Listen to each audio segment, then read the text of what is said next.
Operation सिंदूर को एक as a military operation आप कैसे देखते हैं और as a political fallout आप क्या देखते हैं? देखिए, ऑपरेशन सिंदूर, मैं कोई मिलिट्री का विशेषज्ञ हूँ नहीं, और मैं उनमें से नहीं हूँ जो कहूँगा कि देश के बाहर और विपक्ष क्या कर रहा है। मैं सरकार की बात मान लेता हूँ। सरकार ने कहा, हम लोग के विदेश मंत्री ने कहा, जयशंकर जी पढ़े लिखे समझदार बहुत सुलझे हुए व्यक्ति हैं, जयशंकर जी ने ये कहा ऑपरेशन सिंदूर के हवाले से, शायद आप लोग के ही इंटरव्यू में, कि जो सीज़ फायर हुआ वो पाकिस्तान की पहल पर हुआ। तो मैं भाई जयशंकर जी की बात को मानता हूँ।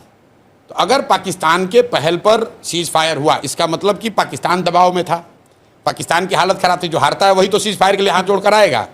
तो अगर पाकिस्तान दबाव में था 1 दिन या 2 दिन के ऑपरेशन सिंदूर के बाद, तो भाई आप काहे सीज़ फायर किए? आपको 2-4 दिन और चलने देना चाहिए था, वो पाकिस्तान को मार के सेना वाले ठंडा कर देते। तो ये तो सरकार अपनी ही बात में फंसी हुई है। सरकार ये कह रही है कि मिलिटरीली ये सक्सेसफुल है। तो जब सक्सेसफुल था, पाकिस्तान घुटने पर आ गया था, आपसे सीज फायर के लिए रिक्वेस्ट कर रहा था, in the words of foreign minister Jaishankar, तो आपने सीज फायर किया क्यों? देश की जनता तो यही पूछ रही है कि भाई सीज फायर ये अचानक से क्यों हो गया? ट्रंप जी अपना अलग डफली बजा रहे हैं कि हमने अमेरिका से ही करा दिया। तो भाई ट्रंप की बात को हम क्यों मानेंगे? हम तो अपने देश की बात, सरकार की बात मानेंगे। हमारे देश की सरकार कह रही है कि पाकिस्तान के रिक्वेस्ट पर सीज फायर किया गया। तो देश के नागरिक होने के नाते हम लोग पूछ रहे हैं कि भाई इतने दिन के बाद मौका मिला था, आपने ऑपरेशन सिंदूर शुरू किया, देश भर के लोग आपके साथ खड़े हुए, और पाकिस्तान की हालत ये हो गई कि एक ही दिन में सीज फायर के लिए वो घुटने पर आ गए थे, तो 2-4 दिन और चलने देते। सर, और अगर क्या ऑब्जेक्टिव था जो पूरा हो गया? कि अच्छा, मीडिया में तो ये चला कि इस्लामाबाद लेना ऑब्जेक्टिव है, मीडिया में तो ये चला कि बलूचिस्तान को स्वतंत्र कराना ऑब्जेक्टिव है, मीडिया में तो ये चला कि जैसे इंदिरा जी ने, सुनिए ना भाई, हम कैसे बोल रहे हैं? मैं बोल रहा हूं भाई, लोगों ने ये कहा, सुनिए, अमित शाह जी ने कहा है पार्लियामेंट में कि हम लोग वो लोग हैं जो देश के लिए जीने मरने वाले हैं, पाकिस्तान ऑक्यूपाइड कश्मीर को लेना हमारा लक्ष्य है। तो अगर पीओके लेना लक्ष्य था और पाकिस्तान घुटने पर आ गया था, तो काहे सीज फायर किए? अगर बलूचिस्तान को आज़ादी दिलानी थी, पाकिस्तान घुटने पर था, तो क्यों समझौता किए?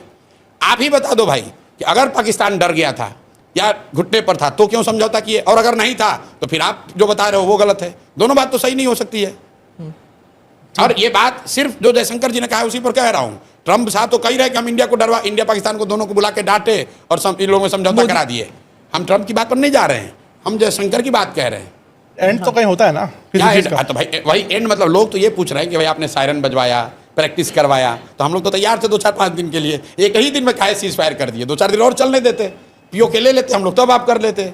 बालूचिस्तान अलग हो जाता, तब हम लोग कर लेते। अगर पीओके ले इंदिरा लेते जी ने समझौता कर लिया, तो भाई कम से कम बांग्लादेश को अलग करा दिया ना, तो कुछ तो आप कर लेते। जो टेरर इंफ्रास्ट्रक्चर है वो तो ध्वस्त हुआ ना, ध्वस्त हो गया। विजुअल तो है, चले भाई रिकॉर्ड कर लो, विजुअल तो है। आप सरकार की ओर ना, विजुअल तो ठीक ही है। आप ये कह सकते हैं कि टेरर इंफ्रास्ट्रक्चर पाकिस्तान का ध्वस्त हो गया, कुछ डैमेज हुआ, तो सर लोग ये चाह रहे हैं कि जब मौका मिल गया था तो पूरा ही साफ कर देते। तो समतल थोड़ी ना कर सकते, एक मुल्क है, न्यूक्लियर। अच्छा, तो उसके डर से रुक गए? कहीं तो रोकना पड़ेगा ना। तो ये पहले बता देते कि भाई हम शुरू करेंगे, लेकिन न्यूक्लियर के डर से फिर रुक जाएंगे, तो पहले ही बता देते देश को भाई। अरे भाई, आप ये बता दो कि चाहते क्या थे। मैं ये समझता था कि आपका उद्देश्य ये है कि टेरर इंफ्रास्ट्रक्चर पूरी तरीके से ध्वस्त कर दिया जाएगा। वो कोई नहीं कह सकता है कि हो गया है, कुछ टेरर इंफ्रास्ट्रक्चर को नुकसान हुआ होगा। दूसरा उद्देश्य अगर ये था कि आप पीओके को स्वतंत्र करा देते, वो तो हुआ नहीं। ये तो मीडिया कह रहा था ना, सरकार ने तो कभी नहीं कहा कि बलूचिस्तान को आजादी देना एक लक्ष्य था भारत का। ये तो कभी कहा नहीं। वो तो जैसे इंदिरा जी के भी टाइम में उन्होंने ये थोड़ी ना कहा शुरू में होगा कि हम बांग्लादेश को स्वतंत्र कराना हमारा लक्ष्य है। ये तो बीजेपी के स्वयंभू नेताओं ने कहा कि अरे आपने इंदिरा जी को क्या देखा, हम तो पाकिस्तान को 4 टुकड़ा में कर देंगे, हम बलूचिस्तान बना देंगे, हम पीओके ले लेंगे। तो भाई कर लेना था। फिर आप कह रहे हैं भाई तो न्यूक्लियर स्टेट है, तो भाई न्यूक्लियर स्टेट वो एक ऑपरेशन सिंदूर होने के बाद थोड़ी ना बना, वो तो पहले से भी था। वो तो असेसमेंट मोदी जी जैसे विद्वान लोगों ने किया ही होगा पहले से। तो भाई काहे लड़ाई शुरू किए? और किए तो पूरा करना चाहिए। देश की जनता ने तो नहीं कहा कि हम लोग न्यूक्लियर वाले से डर रहे हैं। भाई देश की जनता तो, आपने जब सायरन बजवाया तो हम लोग अंधेरे में निकले, सब जाके प्रैक्टिस कर लिया कि भाई चलो अब न्यूक्लियर गिरे या बम गिरे हम लोग तैयार हैं। तो काहे भागे आप मैदान छोड़ के? इसका नुकसान है। मैं आपको ऑन सीरियस नोट, बीजेपी को अगर आप मुझे एज एनालिस्ट पूछेंगे तो चुनावी नुकसान होगा जिस मैनर में ऑपरेशन सिंदूर को जिस मैनर में रोका गया, और खासकर ट्रंप के ट्वीट के बाद। मैं अपना अनुभव आपको बता रहा हूं, मुझे किसी ने अमेरिका से भेजा उस समय कि ट्रंप ने ट्वीट किया है कि सीज फायर हो गया। तो मैंने कहा यार फोटोशॉप होगा, ये ऐसा कैसे हो सकता है? ये विश्वास नहीं कर सकते हो आप। स्पीच था उनका, हाँ। नहीं, ट्वीट पहले, सबसे पहले ट्वीट आया था, तो मुझे ऐसा लगा, मुझे खुद लगा कि अरे यार ये तो हो ही नहीं सकता है।